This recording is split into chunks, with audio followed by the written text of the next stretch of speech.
Hey guys, Assalamu alaikum wa rahmatullahi wa barakatuh to my Muslim brothers and sisters out there, to any of the non-Muslims. Hi! How you doing? So, I guess I'm just gonna wait for some people to come, so I'll talk about random things until some people get here. I don't know why I thought this was gonna be a good idea, because, like, every time I do a live chat, I get, like, maybe, like, 5 comments on, like, a 30-minute live chat. But then afterwards, apparently, like on my first live video, it exploded with comments afterwards. And for the record, I don't know what that sound is. That is outside. For the record, let me finish what I was saying. For the record, wa alaikum assalam. For the record, I was unaware that there was any comments on my videos until Anne-Marie went on the computer on YouTube and looked under our comments, not just under our notifications, under our actual comments, and saw we had 33 comments. And of course, inshallah, we try to respond to every comment. I mean, if it's just like salams, then you know. But it was a long day for Anne-Marie to have to go through 33 comments. And so all of our comments need a prior approval. So you can't comment something on a video that's like derogatory or hello. I don't know how to read Arabic. I'm so sorry. I feel like I should know whatever you're saying, but I don't know how to read Arabic yet. Inshallah, I'm working on it. But anyways, why I have to prior approve comments is because we get some people that wa alaikum assalam. We have some people that would like to leave hate comments on our videos, and also there's some people who are not understanding of mental illness who could leave some not so nice comments on there as well. So we do prior approval on all of ours. So Anne-Marie had to go through and not only approve 33 comments, but replied to 33 comments. So it was a long day for her. I don't remember any of that. Okay, so this comment is today is 9/11 Memorial. What are your thoughts? So this is actually, 9/11 is actually a really deep topic with me. So I was almost 3 when, 9/11/01. And I do remember that day. I didn't lose anybody, and I didn't understand at the time what was going on. And of course, being older, this affects me much greater than when I was younger. But I do remember when I was younger, I knew something was wrong. All my family was around me.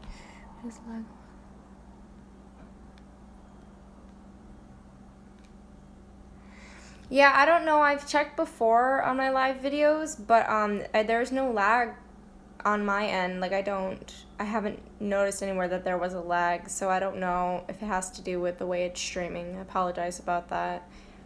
But, what was I saying? Yeah, so I knew there was something wrong. Most of my family was at home from, like, school and stuff, and there was just this air that something really bad was going on. And I distinctly remember being in the living room in front of the TV and watching people jump from the buildings. And I will remember that my entire life, because when I was 3, I didn't understand what was going on, but it really scared me. And now that I'm older and I understand what I was seeing, it haunts me just a bit more. So now I'm older, and I understand, like, the consequences of 9/11. I understand that so many people lost their lives and that so many people are mourning today. Wa alaikum assalam. And so today I mourn too, even though I didn't lose anybody, because it is a human right to show compassion. And because I genuinely hurt for the people who lost somebody. And I'm going to try not to cry today. I'm not wearing any makeup, so it's no big deal. But I don't want to cry. But, yeah. So there's that. And I'm pretty sure most people go through some sort of mourning today, even if it's just a moment of silence.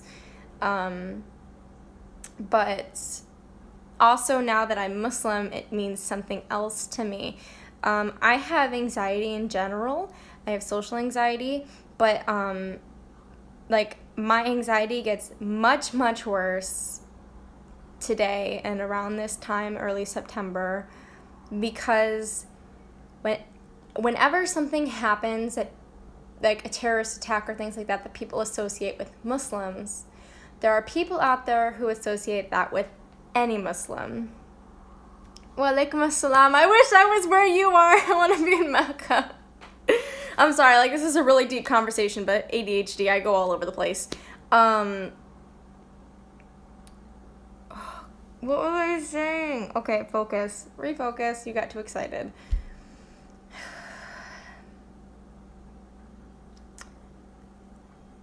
Oh, hate crimes. Yes. So I'm a Muslim woman. I wear hijab.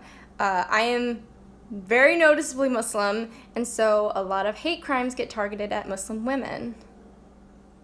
Thank you for making dua for me. May Allah reward you with good.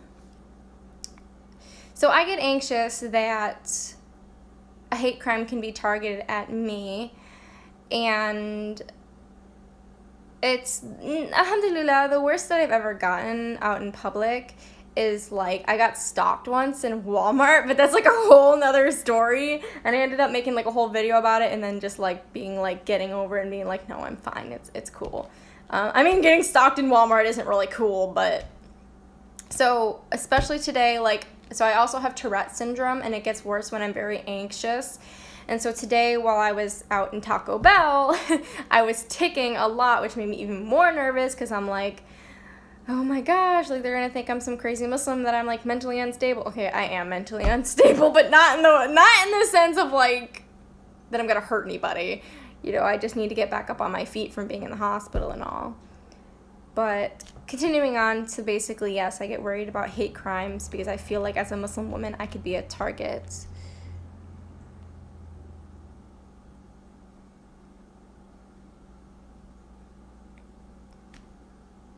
Some people, I'm not even gonna respond to that. Yeah, so subhanallah. Walaikum assalam. Forgive me, please, for having to fix myself. So I think you get the general idea of what I experience with hate crimes. I'll be friends with anybody. Moving forward, this is getting more serious. I'm going to try not to interrupt my thoughts here because this is really deep and personal to me. But now as a Muslim, I take terrorist attacks in the name of Allah personally. Because that is an attack on everything I hold dear. Not only are you hurting innocent people for no reason other than your twisted ideology and in your corruption of a beautiful religion, you are attacking the thing that I hold most dear to me, and that is my religion.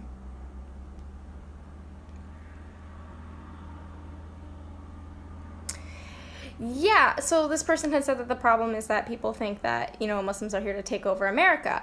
And, I mean, I laugh to myself. It is a serious topic. And I have blocked somebody on here. They're leaving inappropriate comments.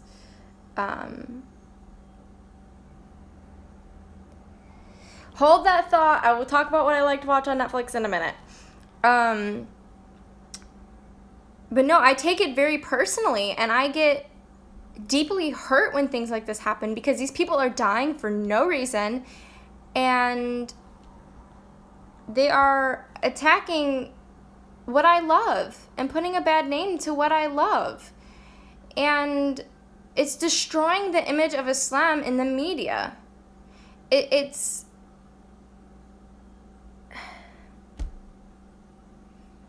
It's hard when the media only shows this.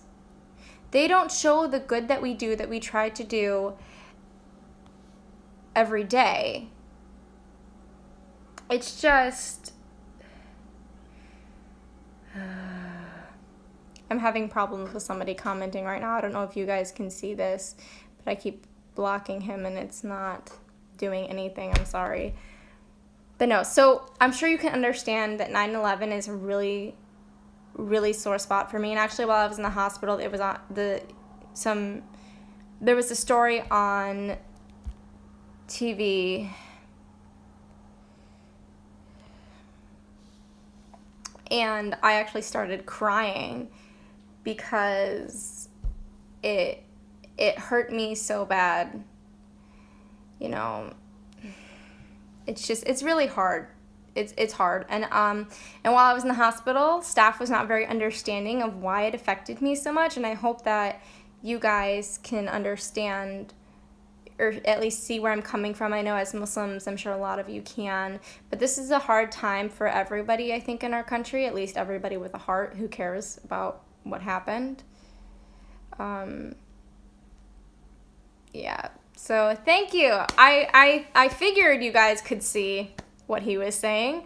Don't pay him any attention. I've banned him multiple times. I don't understand why it's not working. Anyways, continuing. Ugh. He just wants attention.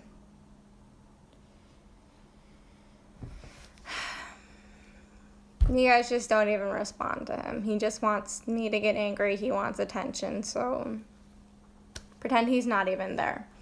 Because he wants the attention. So, okay, so on a lighter note, I was asked what type of shows I like to watch on Netflix.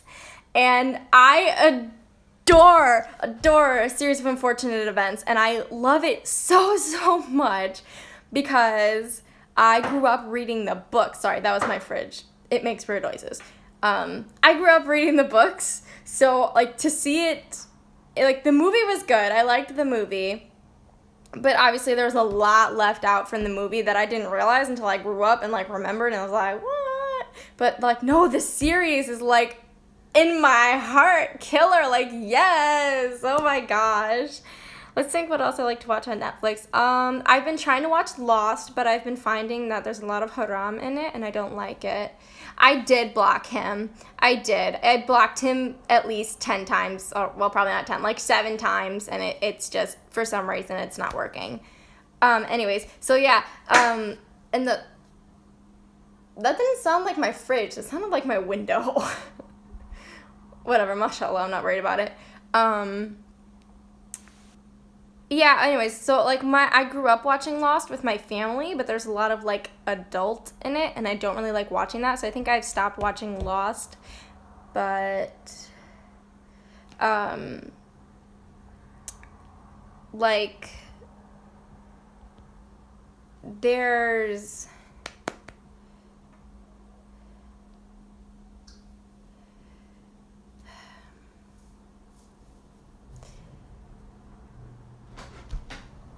I don't think that's my roommate. No, that's not. Okay. Sorry. Had a moment. Thought my roommate was home. She's not supposed to be home for another, like, hour, inshallah. But, yeah, so I wanted to watch Moana. I have a thing for Disney movies. But the thing with Moana is that the first time that I ever heard... Like, and I say heard because it was on in the background. I wasn't really watching it. The first time that I heard Moana was actually when my grandma's ex-husband, and if you've been following along with my live chats, you have seen, you should have an understanding of, like, what happened with him, but he was at a screaming fit at me, and so, like, I tried watching Moana, and I just couldn't emotionally, and I actually ended up switching. I don't remember, like, which part came out. I just know that I did switch. I live in the Midwest. I prefer not to go into more detail about where I live for safety reasons. But yes, in the Midwest. Okay, pardon me 1 second. My tea's getting cold and I still don't have honey in it, so I'm gonna go make my tea and be right back. It'll take me 2 seconds, guys. Just gotta put some honey in it. Because I'm gonna be sad if I don't get my tea the way I usually do. I love tea, guys. And you guys can get to see my my beautiful mug. Alhamdulillah, I bought it from a store here in the U.S. called Ross. They're pretty awesome. Oh, yay, it's still warm. Hold on. And by the way, thank you to everybody who comments, subscribes, even just like literally it makes me happy just looking and seeing I've got 9 people watching me right now. And so like I know a lot of people don't like get so excited about 9 people, but to me it means the world, and every comment I really appreciate it. So thank you guys so much. May Allah reward you all with good. Bismillah.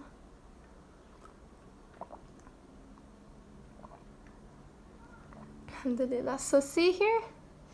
Okay, it says try watching Umer series. Is U-M-E-R? I'm not quite sure what that is. I don't know if you guys can read this, but it says with God anything is possible. So the thing that I love about like Moroccan tea, I've never had Moroccan tea. I'm gonna write that down actually on a post-it because me and my roommate love tea. Yes, honey is amazing for your health. Yes, I love the cup too. Okay, anyways, honey is amazing for your health, and it's a sunnah. Honey, the Prophet ﷺ loved honey. He loved honey. Hold on, sorry. Let me write down the thing about the Moroccan tea. But he loved honey, and it's so good for you. There's so many good uses for honey. It's great on your skin. It's great in your hair. It's great to ingest. It's, which is, subhanAllah, like the things that are the religious, hold on, collect myself. The scientific evidence in our religion is mind-blowing to me. Like, just, like, not only is it like the like in-depth scientific miracles in the Quran, but just simple things like how our Prophet ﷺ loved dates and he loved honey, and you know like things like waking up for tahajjud is good for your health, to be on that type of sleep schedule. And if you actually look at the history, a long time ago, mashallah, best of luck in your studies. Anyways, but if you actually look in history, people used to, it was common for people to stay up and then wake up in the last third of the night to do something like read or something simple and then go back to bed.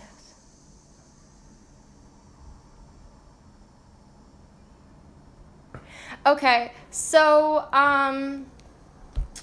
the comment was basically, why in the West is it that if a woman like shows a lot of skin, basically, why no one bats an eye, but if a woman is covered, everybody like loses their mind?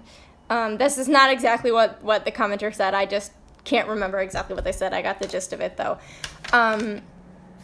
So I can't really talk for all of the West, but I can say that I think a lot of it in this generation, because we're so far away from when people used to dress modestly, it's that it's away from the norm. And you also have to remember that we're getting closer to the end of days and there's a lot of corruption. So let's think about it this way. You think about the story of Noah alayhi salam, when it was at his time when idol worship started, and it wasn't right away. The shaitan did not right away make them worship those idols. It started out, and may Allah correct me guys if I'm wrong here. I'm not a scholar. I'm not brilliant at everything. I just know what I know. I'm not upset. I'm okay. But, no, I'm finishing. Like, this is a good topic to talk about. But when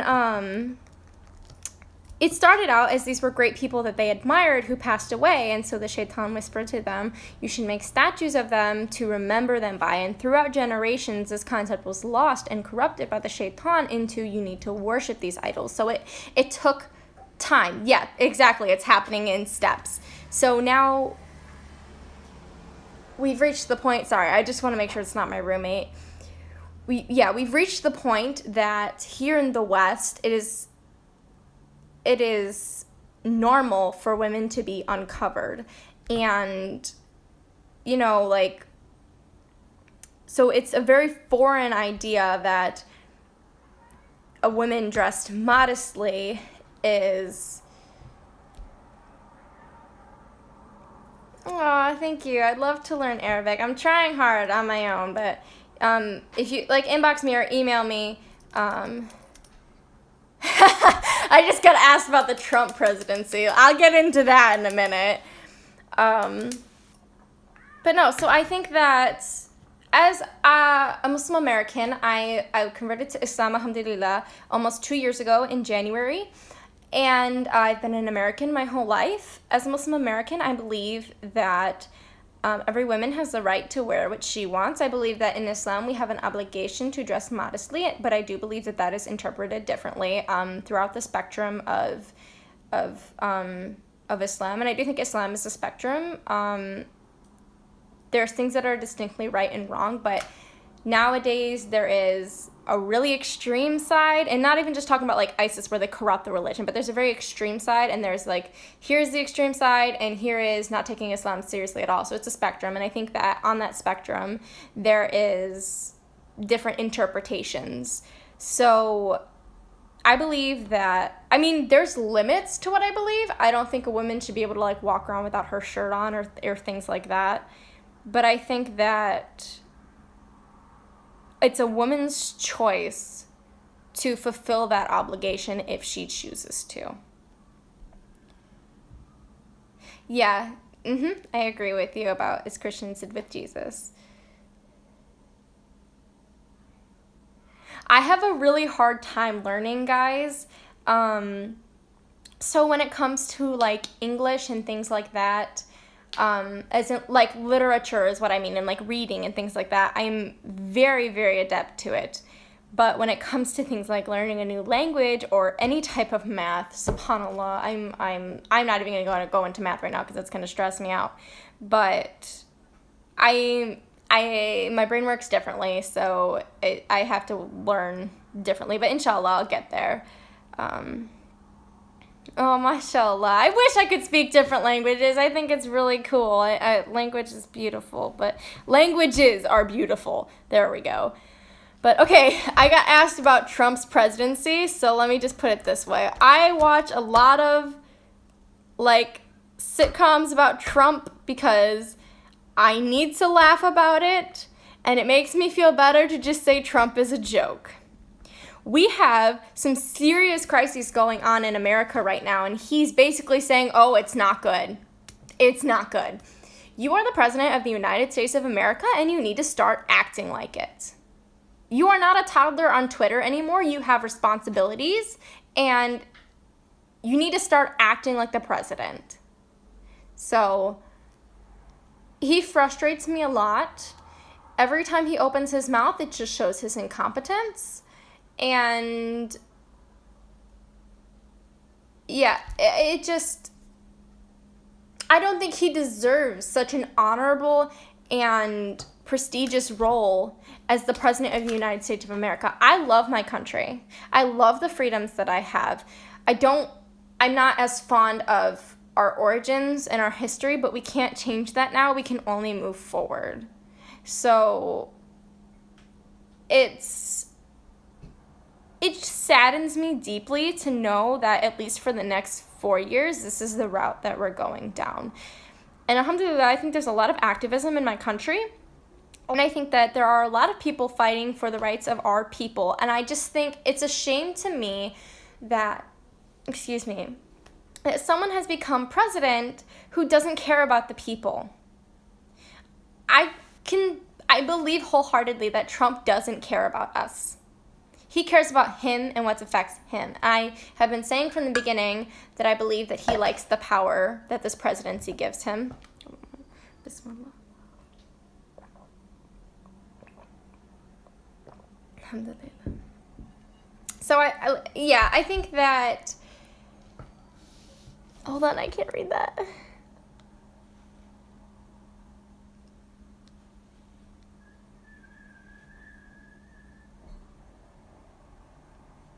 It's okay. Don't worry about the delay. I'm so sorry you have to go through that. Alhamdulillah, I think it finally worked. That guy got banned or he got bored. So, we're good now. Alhamdulillah, I don't see him anymore. I think he might have been hacking, to be honest. So, but it was just annoying. And, you know, guys, when things like that happen, don't even pay any attention to them. They just want attention. They want you to get angry. My phone is almost dead. So hold the comments 1 minute and let me go get my charger. So I have to turn this around because I'm wearing leggings right now. So if I go walk away, y'all can see my aura, and that's not good. So give me 1 second. My charger's just right over here. No worries. I'll be there in 2 seconds. You guys, I really appreciate how many people have come to talk to me. During Ramadan, my channel kind of exploded, and I was so happy. It was on like my videos about being Muslim, but I'm really grateful for all the support. Okay, there we go. Yeah, it like literally made my Ramadan to have like 1,000 and 2,000 views on my videos. Alhamdulillah, I was so grateful. And now I'm almost have 200 subscribers. Thank you guys so much for that. Excuse me, I'm so sorry. But yeah, so I'm gonna wait for some more comments and see if anybody has anything else to say. And then I'll just go talking, because I do have some things that I can talk about. So I don't see anybody commenting, so I'm just gonna go into a new topic.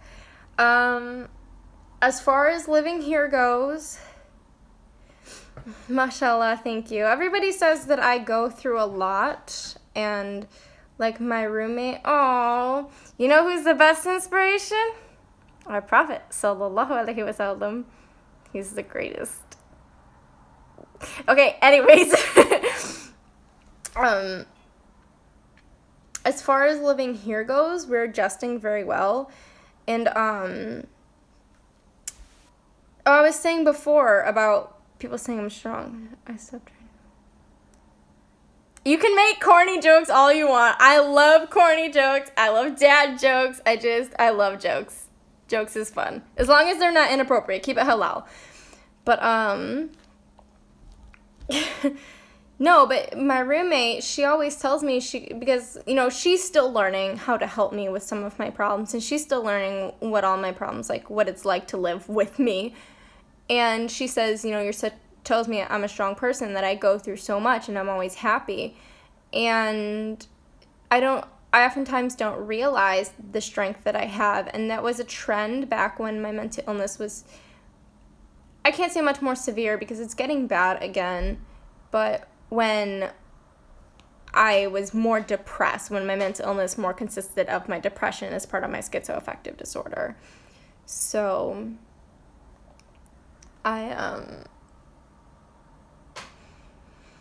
yeah, okay, back to how I'm adjusting with living here. Like I said, me and my roommate are learning what it's like to live with each other, and alhamdulillah, it's worked out really, really well. My roommate is Muslim, alhamdulillah, but I'm very shy about, like, as open as I am on my videos with, like, saying, like, inshallah, mashallah, alhamdulillah, I'm very reserved about that when I'm around other Muslims, and when I'm around non-Muslims, it's an anxiety thing for me. So, like, when I go to, like, eat or drink, I'll be like, instead of, like, bismillah and then take a drink, you know? So, it's it's a work in progress. But Jacqueline. Oh, my room. My room is getting situated. I'm not in it yet, so there's still some things that I have to work out about my room. But inshallah, it should be cleared out really soon. Most of the papers are out of there. It's more organized. I can fit my bed up there today, inshallah. It's actually one of our goals, me and my roommate. And then my room is themed, guys. For the first time in my life, I get to choose what my room looks like. And it's gonna be, it's a pretty color. I have a picture frame from Ross that I bought. It's actually like a collage, but it's irritating me right now because it's not working the way I want it to. But it's a collage, and it's the color of like my room. It's kind of like this color, but it's lighter and a little bit more green. So that's what color my room's gonna be themed as. Let's see what else. They set me up coming out of the hospital. I have a second therapist now. So, alhamdulillah, I'm getting that extra support that I need. And my roommate is helping me to become a bigger part of the Muslim community in my area. So I'm meeting other Muslimas, and and I don't know if I mentioned this before, but a friend of ours, after 2 days of knowing me, he already had somebody, like, he was playing matchmaker after 2 days. So we had a good laugh about that. But, no, so I'm becoming a bigger part of the Muslim community, and that's making me feel much better. And I do remember the first week before I got hospitalized again, when I was with my roommate, before I had decided that I was going to stay here long term. We went down to the masjid, and we were there for Maghrib and Isha. That was on Friday. We couldn't make it to Jumu'ah because I had to babysit.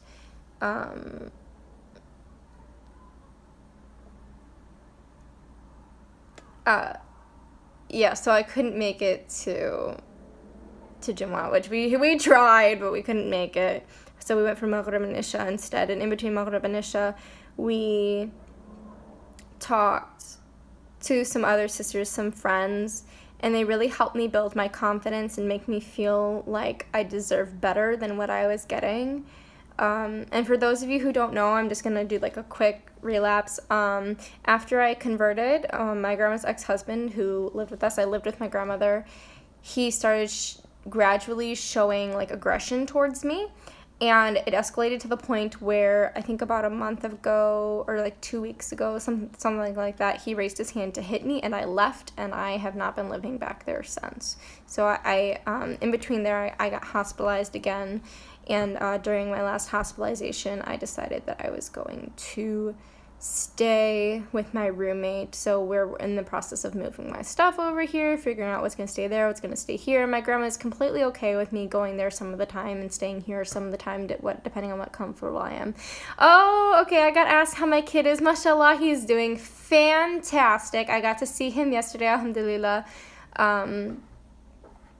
Oh, okay, yeah, I got confused. I don't know if he's dusty. I don't think he is. He's black, so yeah, my son is doing good, alhamdulillah. So I spent a lot of time with him yesterday, and I'm scared to go to Pakistan, to be honest. I don't think I could. Anyways,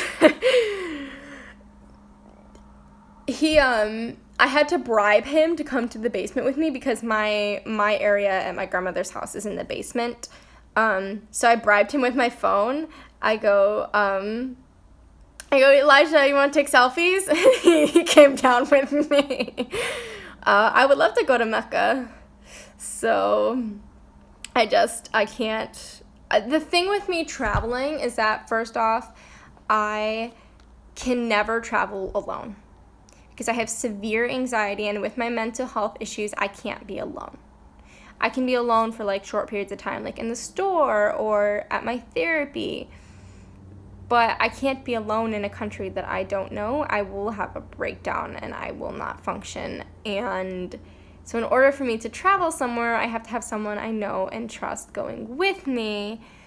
And a good friend of ours, of mine and my roommates, she's from Pakistan, and I thought they were talking about going back there for a visit.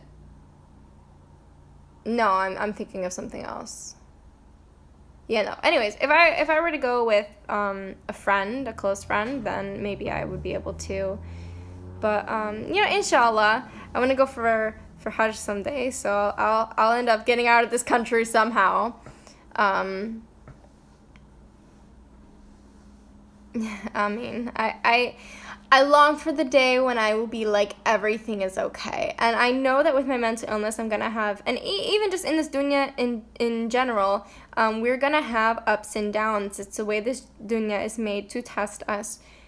And so some days I just can't take it anymore. And so I cry to Allah and I say, Allah, just let this be what gets me into Jannah. And I look forward to Jannah because I believe that's the only time when I'm going to be free from my mental illness. And my physical illness too. And by the way, guys, my physical health is plummeting lately. I was asked how old I am. Inshallah, I will be 19 in 5 days. So, yeah, it's back to my physical health. I'm sure you probably can't notice on camera. It's not that bad today. But a couple days ago, I was starting to get pain, and mashallah, we're not that far apart in age. Anyways, a couple of days ago, I started getting pain in this eye, and maybe if I take off my glasses, you'll be able to see. So, like, just pay attention to my eyes and where they're focusing. I'm looking directly at the camera with both eyes, at least I'm trying. I started having pain in this eye, and I didn't think anything of it. It was moderate, and I have a very high pain tolerance, so it didn't really bother me. I just thought maybe I'm getting like a migraine or something. And then yesterday when I visited my son and my grandmother, I was looking at her, and she stopped me in the middle of my conversation and said, look at me, look right here. And I did, and she said, your one eye isn't looking at me. And I was like, what? And she goes, your one eye is drifted. It's not looking at me. And she asked me to look at my roommate, I think she asked me to take my glasses off. I don't remember though. And my roommate saw it too, and she said, I'm gonna put my glasses back on, because I'm blind as a bat. But my roommate said she just hadn't noticed it because I wore my glasses all the time. And I came home, and sure enough, I saw it, and I had to do like a picture. But it's actually it can be really serious because I have Graves' disease. That is the root of my thyroid problems, and I'm having more problems with my thyroid again, which I'll go into. I think this is all related, to be honest, but because of my Graves' disease, I have a high chance that my retinas can detach, and I'm not about to go explain the biology of an eye to explain to people what that means, but it's very scary for me to be having eye problems like this. I've never had any problems with like a lazy eye or anything like that. So it's scary. It's scary. And so related to that would be I've not been able to properly eat food. Now, I think this is more likely a problem with either my Tourette Syndrome or sensory processing disorder, and this is where it gets hard when you live with multiple diagnoses, because you have to go through, in order to solve the problem, you have to go through and figure out the cause of the problem. And by the way, if you couldn't see my eye drifting, that's because it is better today, alhamdulillah. So it's, I got one picture that you can really tell in, but other than that, you really can't tell. If you're going to send me a link, I don't know if I can see it. Maybe I can take a screenshot. I'd love to check out the video. I just don't know if I would be able to. But go ahead and send whatever you were going to send. But back to my problem, I haven't been able to, like, swallow food. When I was in the hospital, it was pretty severe to the point where I couldn't even take my medication. I would gag on it. I'd gag on anything, so in order to avoid that with my medications, I had to smash them up and put them in yogurt. And I had to force down a thing of yogurt, and that was really, really rough. So for like 3 days, I was living off of Ensure, and then one morning I couldn't even drink the Ensure. Excuse me. So it was really rough, and I was not happy with that. But coming home, I've been able to eat more food, probably because my roommate's the best cook in the whole world. Alhamdulillah. May Allah bless her with good. She's really done so much for me. She's gone above and beyond, and I try and do little things for her that hopefully, inshallah, will add up and let her know just how much I appreciate her, because I've seen that video, subhanAllah. I love it so much. I think I'm going to go watch it again now.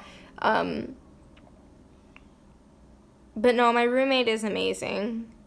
I can't, there's no way I could repay her for what she's done for me. She has given me Ameen. May Allah gather all of us in Jannah. Ameen. Back to my roommate.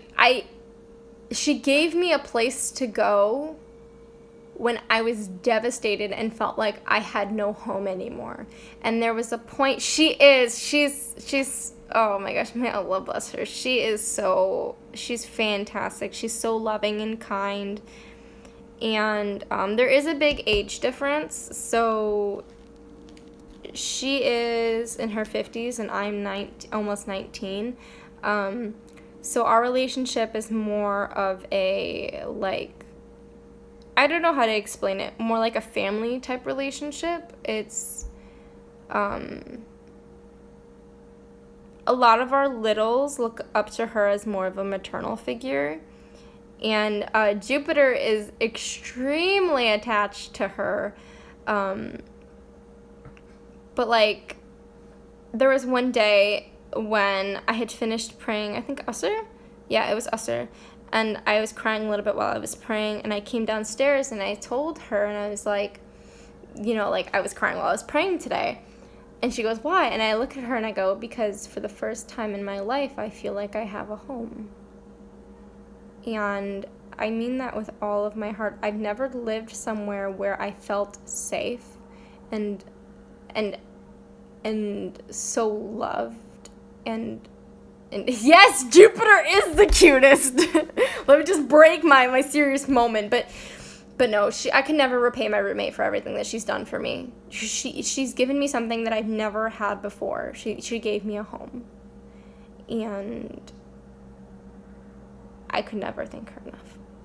But back to Jupiter. Funny story about Jupiter. She got put in timeout twice today. So for those of you who don't know, I don't know how to read Arabic. I'm sorry. I feel like I should know what you guys are saying anyway, so it's probably just like Assalamu alaikum or something like that, but I really need to work on this.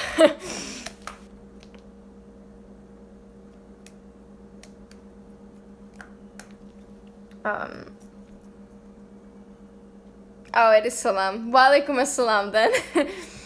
But, no, if you don't know this about dissociative identity disorder, there is usually an inner world, which is where the parts go when they're not out.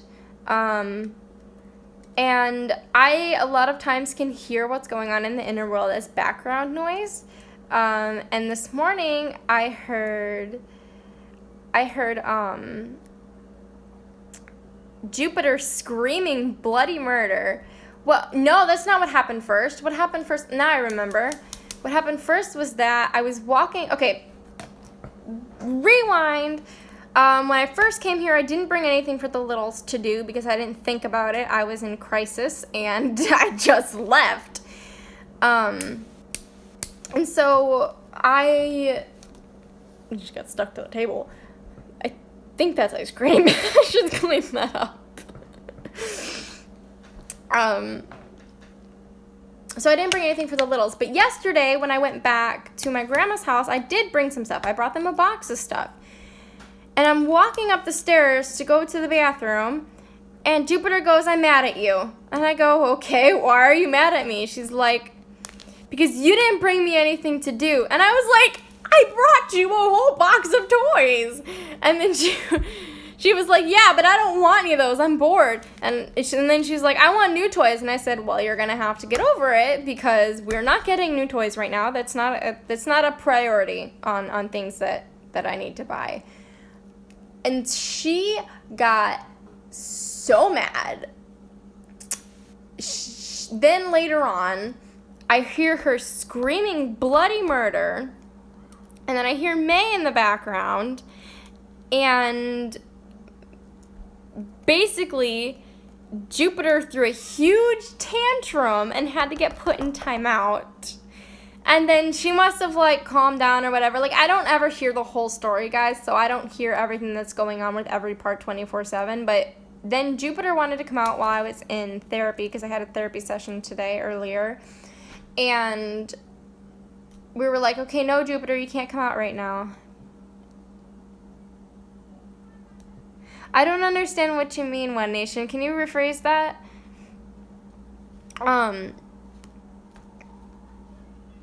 But anyways, and then May was like, I was like, never tell who. But no, then Jupiter started getting all grumpy about it, and I think May had reached her point where she just didn't want to deal with it anymore. She's like, "Jupiter, go back in timeout." She stomped away, went to timeout. So it's always interesting. I can literally have a conversation with myself at any point in the day. So, I mean, life with dissociative identity disorder, I should be offended in your statement, but I'm not. There's nothing to be afraid of. Yeah, I think it's an anxiety thing. It's nothing personal about Pakistan. It's just that, it scares me because I've heard of a lot of bad things that happen in Pakistan, and I know that all of Pakistan isn't like that, but it's nothing personal, and I'm sure if I visited, I would be more appreciative. But as I had stated before, it's really hard for me to go anywhere. So, but I'm sorry if I hurt your feelings. I didn't mean it that way. But okay, anyways, stick to the mountains. I've never been anywhere, like even in the US, I've never been to anywhere that has mountains, so I feel like that would be an interesting experience. I'm gonna write that down, just in case. Maybe it'll be a life goal, inshallah. Along with Hajj, I wanna go to Hajj. Okay, anyways.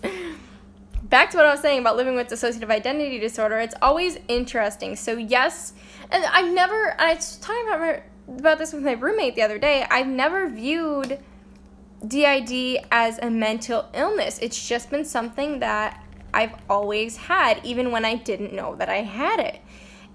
It's just the way I am. It's the way Allah subhanahu wa ta'ala made me. And I wouldn't change it. I mean, our goal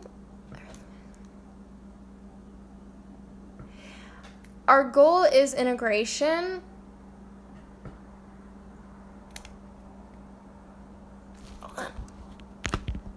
Oh, I missed it. What did I do? I'm sorry, guys. I lost you. I was trying to take a screenshot of what you wrote to me about those vlogs. Can you send it again? Because I didn't get a chance to write it down. Until you do that, I'll continue talking about what I was talking about. Is integration possible? For some people, yes. For other people, integration just doesn't work out. And so I go back and forth between whether or not I think integration is the best idea for my system. I definitely believe that some sort of integration needs to happen because at this point we have over 40 different parts and that is a lot. And I know that integration is not something that you can really force. It's something that just naturally happens through the healing process. So, like, if you have parts that are not functioning and just are strictly there holding trauma and able to cope with trauma or living in that time where the trauma was happening, when they heal, they might integrate into more higher functioning parts. Excuse me. So integration is possible, but I don't think I'll ever be, like, completely integrated, and I don't think I ever really want to be. But our goal is some integration.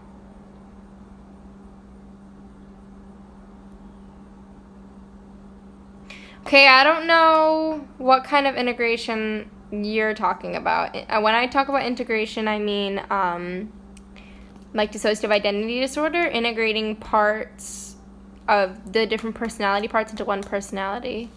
Okay, sorry. Let me write this down.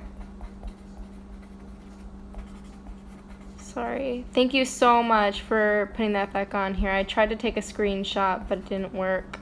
All right, I have that written down. Yes, that was the comment that I missed. Alhamdulillah, I'm glad I saw that again. Let me grab a new Post-it note because I have filled up my other one so I can take notes on what you guys are saying.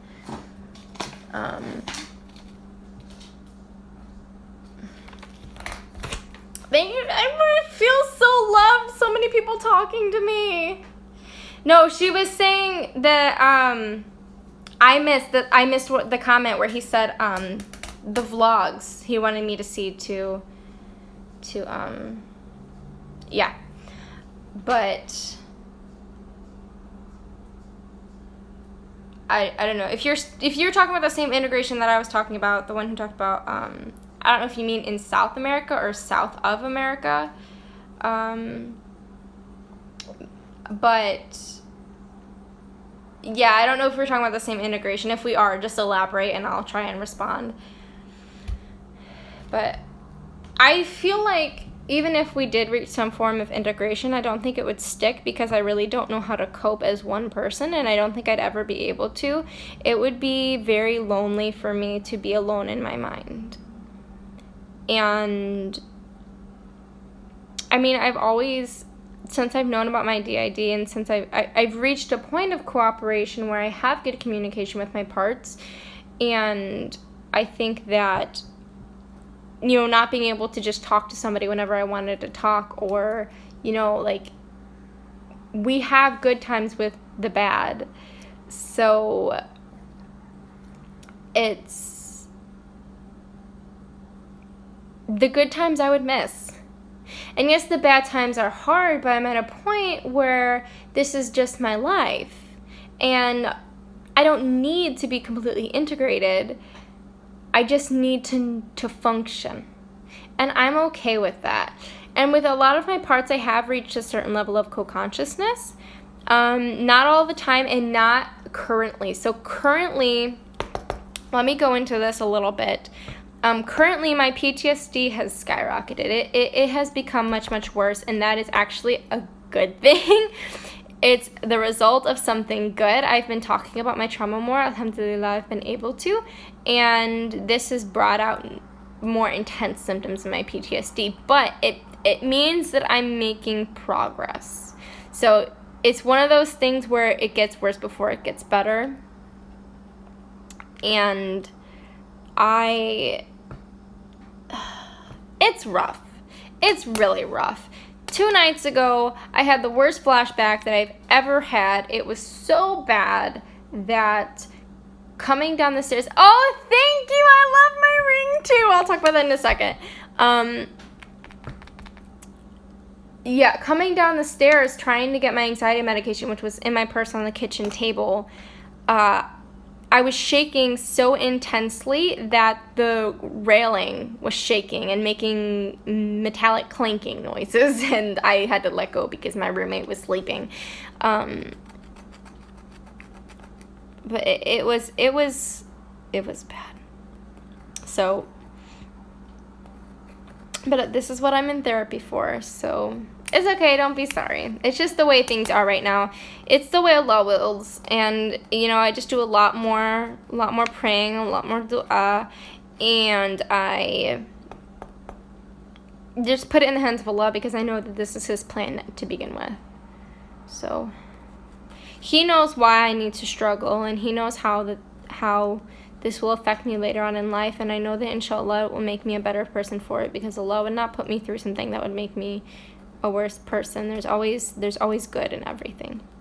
So, about my ring, I love it so much. I don't know if you can see very well, but it's actually, my womenness is gonna show here in a second. I spent $52 on 2 bath bombs and a candle. The website that I got them from is Fragrant Jewels, and legit, it was the best $52 I've ever spent. I loved it so much, and I have more rings, but they're in my purse, and I don't feel like flipping the camera over again to go and get them. But I got 2 extra.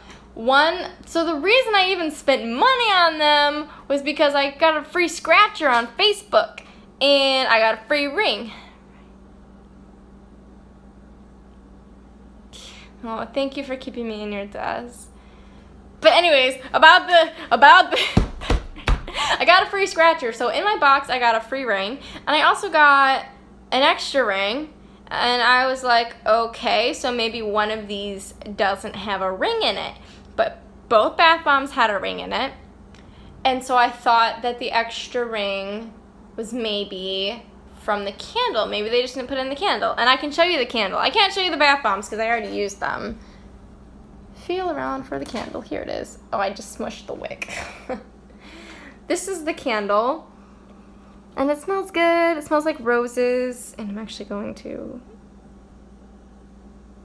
trim the wick with my hand here for a second because it's really long.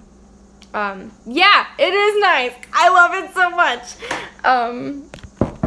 But another funny story about Jupiter. Let me tell you how many funny stories we have about Jupiter. This is when my roommate first met Jupiter. So what's my favorite show on Netflix? Okay, I'll interrupt really quick to tell. My favorite show on Netflix is I know I said this before, but it's definitely Series of Unfortunate Events right now. My favorite show on TV would be America's Got Talent. Who is Jupiter? Jupiter as in the planet, Jupiter. She's one of my parts. So if you go back through my older videos, there's an introduction to Jupiter, and it kind of explains it. We have Jupiter on demand.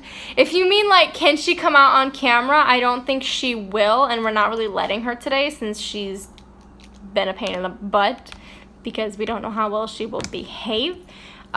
Sometimes we can convince Jupiter to listen to us. Other times she doesn't listen at all. So it depends sometimes on Jupiter and if she feels like cooperating.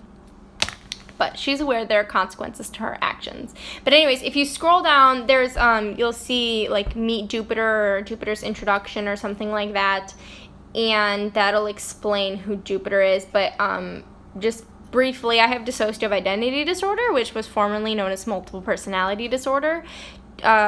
Jupiter is one of our personality parts. She is about 4.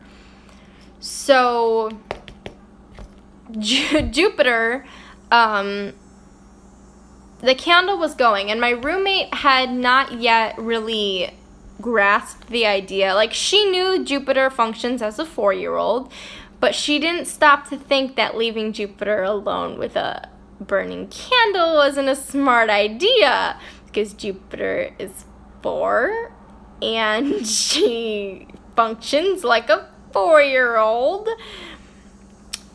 Jupiter's pretty responsible, but she still makes some decisions that are reflective of her age. She found the ring in the candle. And so I know she blew out the candle first. And you guys, like, I hear this most of this secondhand. I remember bits and pieces. Like when I switch, sometimes I remember nothing, sometimes I remember bits and pieces. I rarely ever remember everything, but a lot of the time it's mostly just I remember bits and pieces. And this I remember bits and pieces of, and the rest of the story I found out secondhand. But she blew out the candle and took one of my art pencils. I sketch, guys, okay? Mostly I sketch my hallucinations because it helps me cope. But other things like flowers, and I do some calligraphy work. Yeah, so I have art pencils of different like hardness and softness and yeah, they're really nice. They're not expensive. But they do the job, and I like them very much because my grandfather bought them for me. But she took one of my art pencils, dug the ring out of the melted wax to get the ring, and this was the ring that was in the candle. And she made a mess, and like who did she tell? She told somebody. I don't know if she told my roommate or if she told me after I had came back out. She was like, but don't worry, I cleaned up the mess, and we still found a mess there. And I'm like, if Jupiter says she cleaned up her mess and this is what is left, I'm scared to see what the mess originally looked like. So Jupiter's a riot. Most of the time she means well. And like I know I said that earlier, she had a tantrum. She usually doesn't do that when she's fronting, when she's like in control of the body. But she will do it on the inside because she knows she can get away with it. But Jupiter is one of the littles that fronts the most often. 4. She's 4, not 5. 4. I just saw you guys correct it to 4. No, but we function for the most part as a dysfunctional family. Yeah, Jupiter, we say she's about 4. She functions about like in between like a 3-year-old and a 4-year-old. So she's just, the thing with dissociative identity disorder is that oftentimes, even though parts are younger or identify as younger, they can have a skill set of an older person. So like Jupiter can read and somewhat write, but she's not very good at it, and a lot of times she can't comprehend, but she knows what words are. But sometimes it makes her uncomfortable. I think maybe I'm getting it wrong. Like I said, I don't know. I don't have access to different parts, how they think or feel. I just know what I know. But she would prefer for people to read to her because I think it makes her uncomfortable that she can read. And that's a little more complicated. But I just want to let you guys know we have about 20 more minutes to talk. And after that, I'm going to have to go because my roommate will be home, inshallah. And I will have to get ready to leave because I have to go to the doctor to make that appointment for my eye. Because I see an eye specialist. So I'm going to go when I get my blood work, get my eye checked out. But I don't remember what I was saying before then. But my eye definitely still hurts. And the scarier part is that, so I have sensory processing disorder, and because of that I have light sensitivity. And this eye is still sensitive to light, and when I cover this eye is not. The light's not bothering this eye at all, which is scary. Thank you. I'm really hoping that, excuse me, I'm so sorry. I'm really hoping that inshallah it's nothing and, it'll be an easy fix. But I know my doctor's probably gonna want to see me right away. Yeah, inshallah everything will be okay. I mean, the worst comes to worst, I would have to get, if it's my retina detaching, which I want to say I doubt so that I'll feel better. But if it's my retina detaching, all they have to do is, I'll have to go through laser eye surgery, which, I had to see the eye surgeon, but once before. I didn't have to get anything done, alhamdulillah, it wasn't bad. But it's still a great cause of concern for me, and I have health anxiety anyways, so I have my moments where I literally think I'm dying all the time. It's fantastic. This one.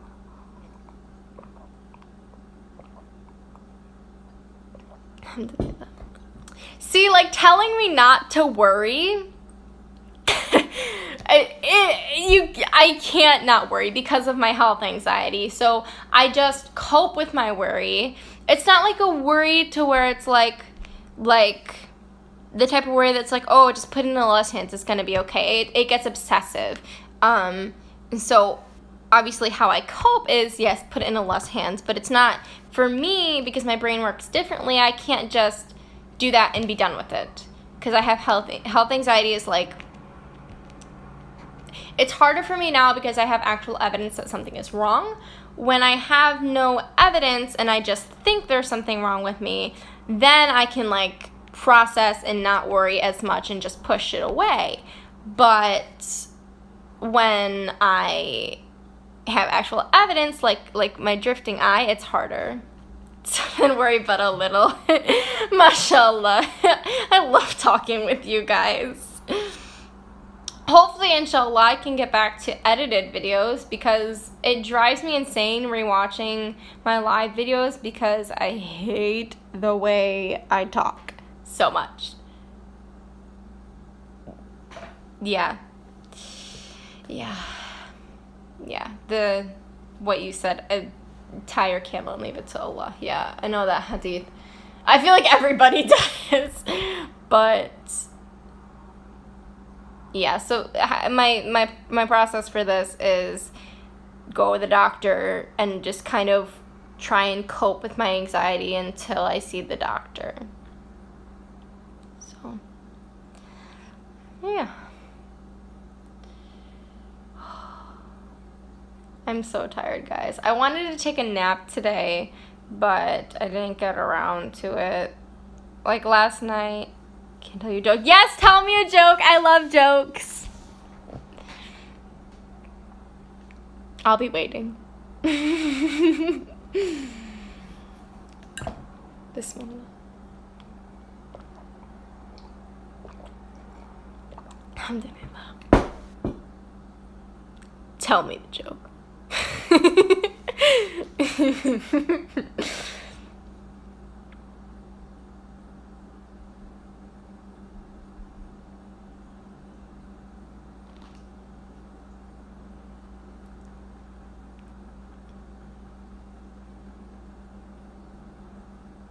I'm waiting very patiently.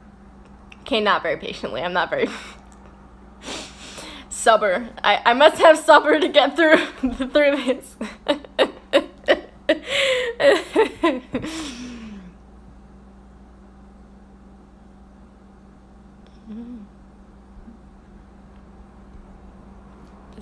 My tea is cold, by the way.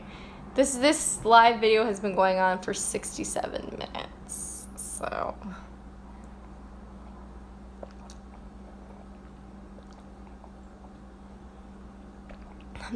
and thank you for the 4 people who have stuck it out with me.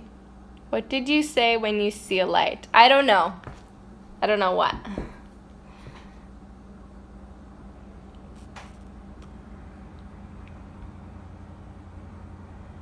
Hi again. Highlight. Ah! Yes! I told you guys I love jokes. That's a good one.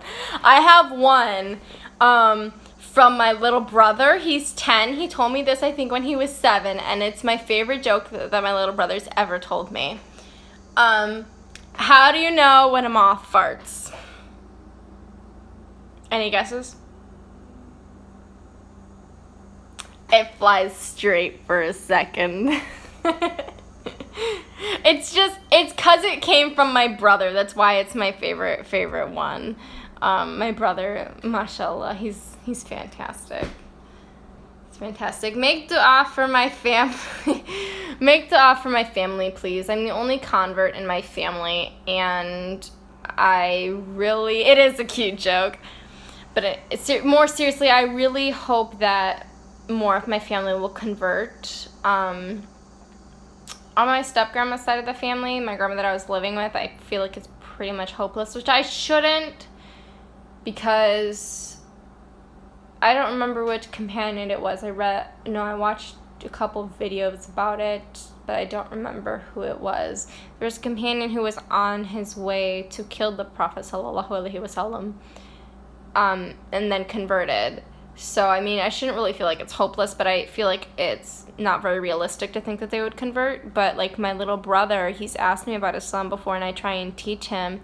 Yeah, Omar. That's who I thought it was, but I didn't want to say the wrong thing. I mean.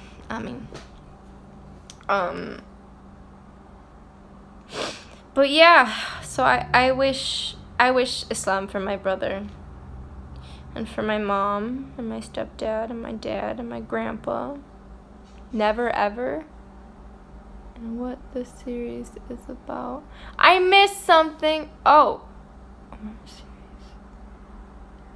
I'm not sure which series I was watching. It might have just been one video too, or maybe I heard about it in different videos. I don't think I was watching something like specifically about Omar radiallahu anhu, but yeah. Alright. Let's see. We'll do like 15 more minutes, okay, guys?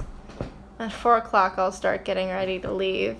Because like I said, guys, upper body, hijab. Sure, I'll go for another joke. Lower body, leggings. So that's not hijab, so I have to get ready. And I'm like not even wearing any pins in this hijab right now, so not the smartest idea to leave with it like that. But I don't know if you guys noticed, but I bought halal nail polish, alhamdulillah. I'm so happy to have it. It's 4:43 here.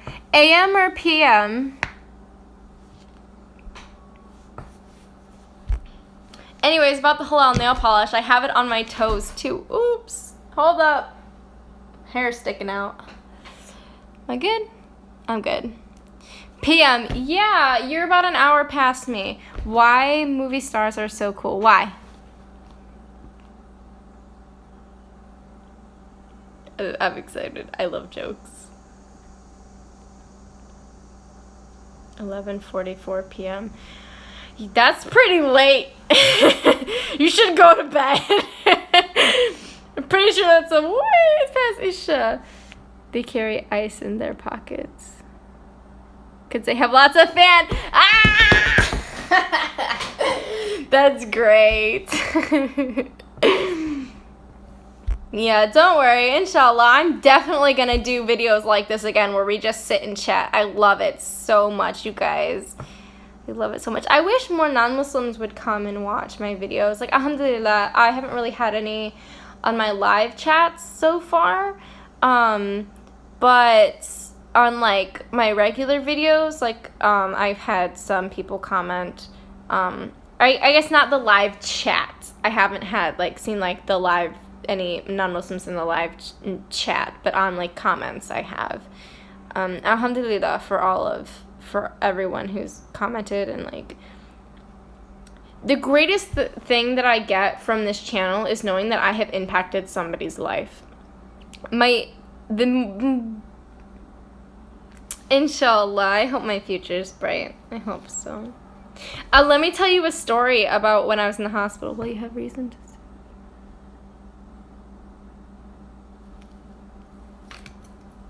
Hold on, let me write that down.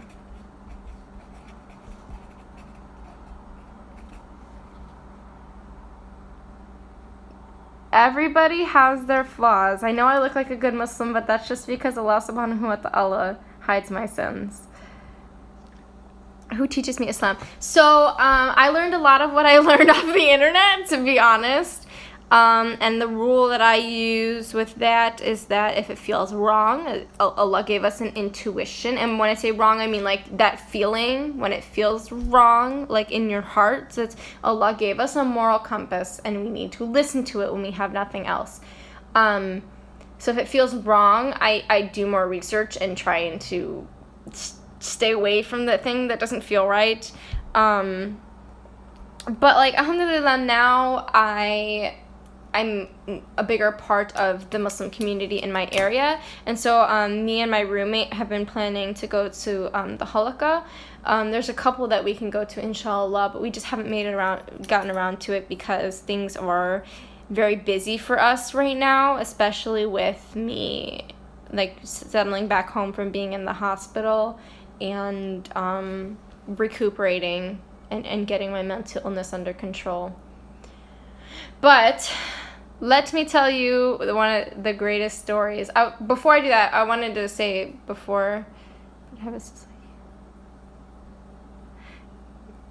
try to join some formal Islamic classes.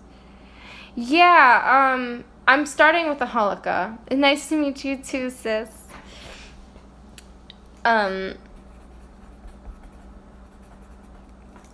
Yeah, I'm starting with the halaqah and see how I can cope with that. Sometimes it's hard for me to be in new environments. So if it's something that I can go do with my roommate, I want to do that.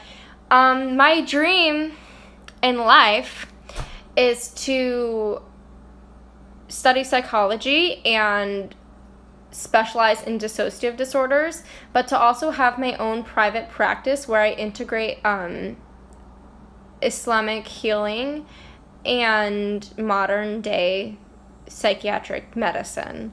So like modern day therapy with like Islam basically. So my goal in life, my dream would be to like have some that's my goal, is to have to have some degrees in Islamic studies. And I mean, Allah has made us hungry for knowledge to begin with. So I have a hard time having confidence that I can do it, and a lot of it right now is because my studies are going very rough. I'm still trying to finish up high school. I'm homeschooled, so I don't have as much confidence as I should. But inshallah, I'll get there. But like, as I was saying before, like Allah makes us hungry for knowledge, to learn more about the deen, and I definitely have that in me. So thank you, sis. I will listen to you. I can do it. But I'm always hungry to learn more. It's funny because I'm so reserved. I don't know if you were here more in the beginning, but in the beginning I was saying how like I'm very reserved about how much I show, I guess, about my knowledge about Islam. Like I know more than a lot of people give me credit for because, like I said, I don't talk about it much. But I mean, as you can see here, I've talked about some things. SubhanAllah, an engineer and a pilot, and used to fail in high school.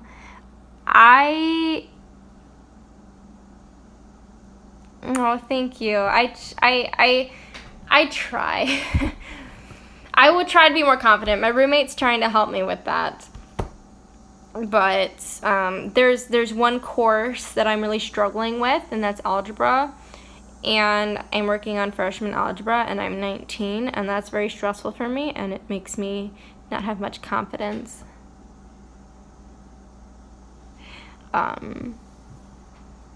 Yeah, no, I love your story.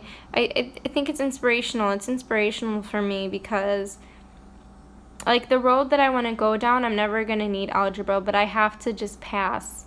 And I used to put pressure on myself to get A's and B's, but right now I've learned to appreciate the fact that my brain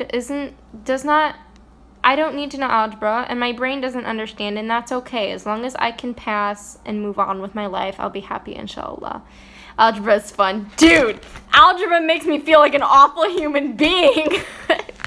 I hate algebra. But moving on, I wanted to tell a story. While I was in the hospital, not this past time, and the time when it went really, really bad, the awful hospitalization, not this past time where it was good, I had one really great prayer, and it was on an all-women's unit, so I tried Khan Academy, and it did nothing for me. I have a Khan Academy account, actually, and it didn't help. But I wanted to go recite to the girls there some Quran and, do a little dawah. And, maybe if they heard Quran that they would really appreciate it and, look into Islam. Well, I had stopped by one of the women's doors, and she looked at me, and she was like, "What I have to tell you, it looks like," the way she explained it is, it looks like there's angels on your face. And I was like, what? She's like, it looks like there's light coming from your face. And then in that moment, I knew that was the nur of Allah, and I was like, OMG! That was the most beautiful moment for me, is that a non-Muslim could see nur on my face after I just had an amazing prayer. SubhanAllah, that's amazing. That's amazing to me, and it's a real... Sometimes in life, in this dunya, Allah gives us random reasons to have faith. And that's definitely one of those moments. It's definitely one of those moments. So that was my story. I love that story.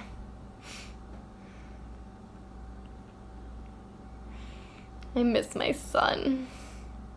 But I'm working on getting better. So once I can get better, I can take care of him better.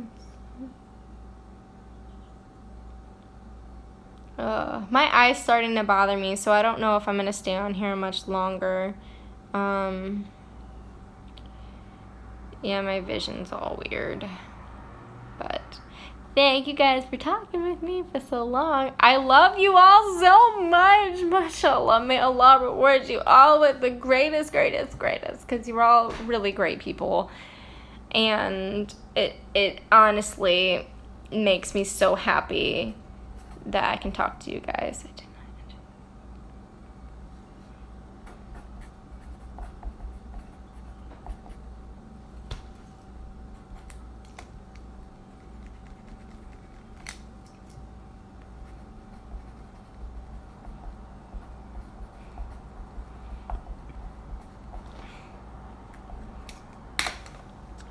I feel like with any studies that we struggle, and I'm starting to realize this, that I won't lose hope. I just have to have more confidence.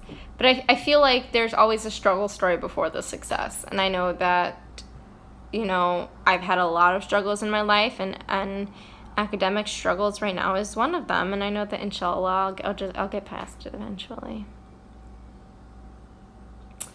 I'll make the offer now. May Allah grant you ease in your difficulties. I'm serious though. Whatever you're going through, just have faith in Allah, because He will help you get through this.